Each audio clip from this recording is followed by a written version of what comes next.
no nosso lar, nos nossos corações. Então nós estamos aqui mais uma vez para louvar e agradecer o nome do Senhor. E olha no seu irmão e diz assim: vai dar tudo certo, amém? Glória a Deus, vai dar tudo certo, porque o Senhor está no controle de tudo na nossa vida, amém? Glória a Deus.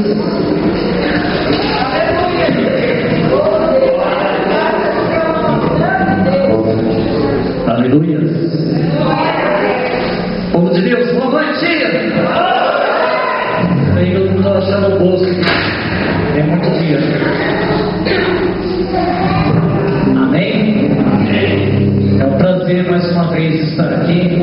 Temos um irmão muito alto nessa igreja. Para adorar e agradecer o nome do Senhor. Amém? E a paz do Senhor tem que estar em todos os momentos, né? Nós estivemos lá no Arraial ontem, né? Com a bênção de Deus. Eu até ralei o braço não tocar violão, mas daria para amanhecer o dia, né? Porque não tem coisa melhor do que estar na presença de Deus. Tá ligado aqui? Então vamos adorar o Senhor.